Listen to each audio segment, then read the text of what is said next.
Bienvenidos al Workshop Internacional de Política Fiscal en el corto y largo plazo, teoría y práctica en tiempos de COVID-19.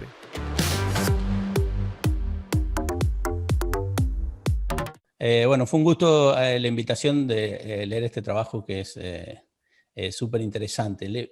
Déjenme ir rápido a lo que se trata el trabajo este. Hice la traducción de las slides y estaba pensando el título y me gustó ponerle crisis de deuda que matan para ser bien claro en lo que están estudiando. Son unas crisis de deuda que generan muertes. Y esta relación, digamos, sabemos que generan pobreza, desempleo, probablemente algunos tipos de muerte en general, las crisis de deuda, pero la relación nunca ha sido tan clara como en esta crisis de COVID. Entonces lo que ellos están mirando es esta interacción entre el riesgo de default y los resultados de la pandemia. En una slide voy a explicar el modelo, que es un modelo muy claro. Ellos introducen estos modelos epidemiológicos en un modelo de default soberano, pero a la vez lo hacen con un modelo de default soberano que tiene una cosa nueva que Cristina, Víctor y Javier hicieron hace poco. Me voy a enfocar más que nada en la parte que es de este paper exacto, que es la parte epidemiológica. Hay una tasa de mortalidad que depende de la cantidad de casos que hay en la economía y también depende de los confinamientos, de cuánta gente sale a trabajar. Y eso es algo que decide el gobierno. El beneficio de los confinamientos, como dije ahí, es que reducen los contagios. El costo es que reducen empleo. En cierto sentido, si lo pensamos con nuestros modelos más tradicionales, es como que el gobierno puede manejar el output, lo puede reducir. Tiene una política en la cual reduce el output, ¿no? En este caso es no dejándole a la gente que vaya a trabajar. Ahora, ¿cuál es el beneficio de eso? Es que hay menos muertes. ¿Cuál es el costo? Es que se reduce el output y ahora se va a reducir el consumo. Ahora, ¿cuánto se reduce el consumo? Bueno, depende de qué tanto se puede pedir prestado. Si se puede pedir prestado, el costo puede ser más chico. El costo de las muertes es exógeno, no depende de esto. Entonces ahí va a estar una forma de pensarlo. El espacio para endeudarse va a hacer que las políticas de confinamiento sean distintas y por lo tanto determinar las muertes. Y si alguien viene y te ayuda y te presta plata en esta situación, vos ahora podés hacer mejores políticas de confinamiento y vas a tener menos muertes. Está como súper simplificado, es más elaborado que esto, pero en el interés de tiempo creo que captura más o menos lo que está pasando. Y está muy relacionado con todos los otros trabajos porque cuando tenés más espacio fiscal para poder endeudarte, también podés hacer políticas contracíclicas, como en el paper de Pablo, Javier e Ignacio. También podés hacer política. Este es un tipo de política contracíclica, si se quiere, que querés hacer en momentos de pandemia, ¿no? Entonces, ahí va la relación con los otros trabajos.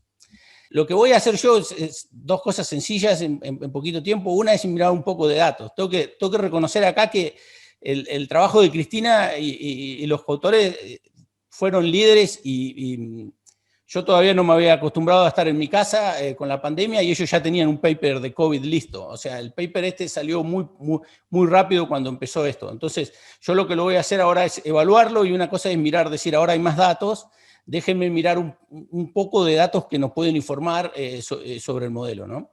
Y entonces ese va a ser un comentario. Entonces voy a mirar datos para ver si los mecanismos que tienen allá. El primero datos que voy a mirar es decir, bueno, quiero saber esta idea de espacio fiscal o de la deuda, ¿cómo la puedo capturar entre los países? Es decir, bueno, voy a mirar cuáles eran los spreads en 2019. Por ejemplo, Argentina tenía un problema de deuda antes de la pandemia, ¿no? Y hay otros países, esto va a estar capturado en parte por esto, y voy a mirar cómo eso se correlaciona con las muertes que los países tuvieron, a ver qué tan grande es este mecanismo. Este mecanismo está ahí, digamos, pero también hay otras cosas, entonces decir, bueno, ¿qué tan grande es este mecanismo? En principio quería ver si encontraba algo, lo que encuentro es que no parece haber tanto, o sea, estas son las muertes por millón en el eje de la Y, digamos, si pueden ver, Argentina, México, Brasil, Perú, tienen muertes por millón parecidas, a pesar de diferencias en este espacio fiscal. La pandemia eventualmente se llevó puesto a la mayoría de los países. Hay algunos países que todavía están más abajo y espero que puedan seguir así, pero no veo un patrón claro. La segunda cosa es mirar en términos de los resultados económicos, otra vez, este espacio fiscal y los resultados económicos. Lo que voy a mirar acá es la caída del PBI entre 2019 y 2020. De nuevo, no encuentro tanta relación entre ese espacio fiscal que tenían antes y cuáles fueron los cambios en el PBI de este país. Un problema con mirar el cambio es que decir, bueno, pero los países que ya estaban en problemas por ahí tuvieron una caída más grande porque ya estaban en problemas antes, ya iban a tener una caída más grande en 2020. Entonces, lo que hice es, en vez de mirar la caída del PBI entre 2019 y 2020, dije, bueno, déjame ir al World Economic Outlook del IMF de octubre del 2019 y decir qué se esperaba para todos estos países para 2020, y agarrar el último, el de abril de este año, y ver qué dicen que pasó para estos países y computar la diferencia. Y de nuevo, no cambia tanto la figura. O sea, esto fue tan fuerte que lo que estaba pasando antes no importaba tanto. Si mirás la caída que viene en el cambio del pronóstico del FMI, digamos, yo miro para Argentina, da algo como 8%, la caída en el cambio, pero la caída en el PIB fue algo como 10%, digamos. Y esta figura, entonces, te muestra que tampoco lo vemos ahí. Por supuesto, este análisis hay que condicionarlo en otras cosas y mirarlo mucho mejor, pero era una de las cosas que quería ver. Y la otra es ver qué tanto los países pudieron pedir prestado en esta época. Estas son variables, de nuevo, esto viene de World Economic Outlook del IMF. Esta es la variable que se llama Net General Government Lending or Borrowing, o sea, lo hice como borrowing.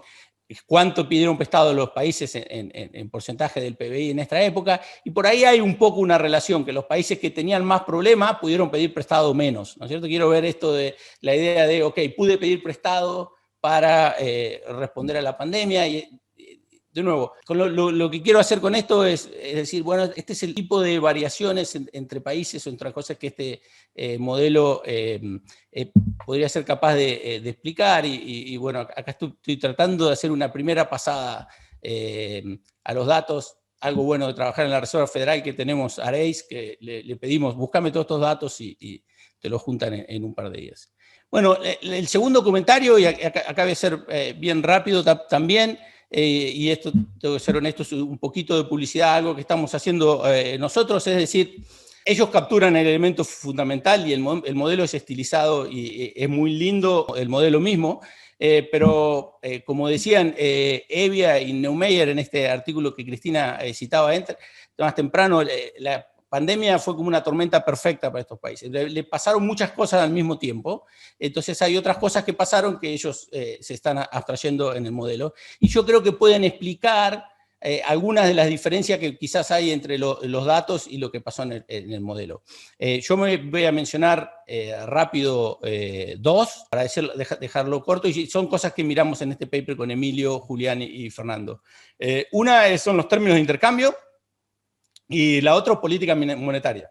Estos son los términos de intercambio, qué pasó con los precios de los commodities en los distintos países. Acá estoy usando un gráfico que ya tenía hecho, así que lo dejé en inglés, y agarré el caso de México para mostrarlo, pero esto pasó con la mayoría de los países latinoamericanos. Los países que producen más petróleo, la recuperación fue menor. Los que producen más comida, la recuperación fue mayor. Lo que quiero mostrar acá es que lo que pasó en abril y marzo fue una caída grande en los términos de intercambio de los países estos. Nosotros sabemos de los trabajos de Martín, que andaba por acá, o de Andrés, que estas cosas son muy, muy importantes, y hubo una caída importante al principio de la pandemia, que después se recuperó.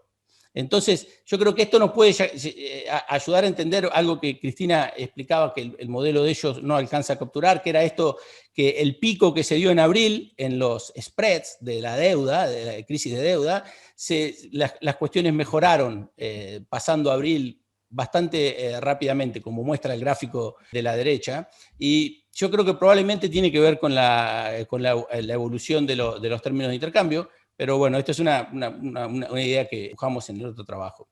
Política monetaria. La idea es, cuando no tengo espacio fiscal, siempre puedo tener espacio monetario. Los bancos centrales pueden hacer algo para ayudar al tesoro. Y acá las medidas que voy a buscar en estos países es la cantidad de dinero. ¿Qué pasó con la cantidad de dinero? Entonces, la primera columna es Argentina, ordenado alfabéticamente, pero siempre también porque sobresale por los números.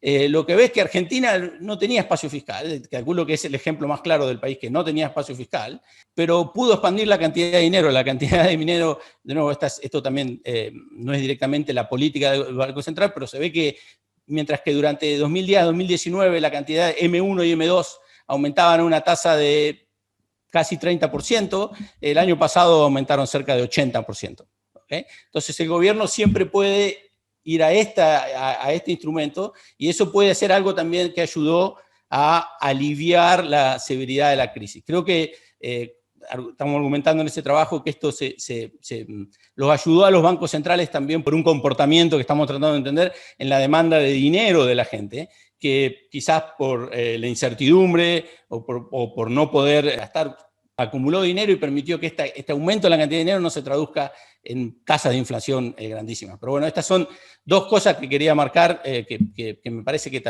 también pasaron. Definitivamente no las tienen que poner en el análisis de ellos porque ya está hermoso como está hecho, pero me parece que son importantes para lo que pasó. Muy recomendable leer este paper, analiza un tema muy interesante que se me pone la piel de gallina cuando uno se pone a hablar de estos temas, y es un trabajo muy novedoso técnicamente, entonces para los que quieran estar aprendiendo la literatura y eso es bárbaro para leerlo. Lo que creo que quizás a medida que aparezcan más datos, por ejemplo, ahora ya tenemos la mayoría de datos para 2020, estaría bueno empezar a comparar el modelo más con los datos. Pero con esto termino. Muchas gracias.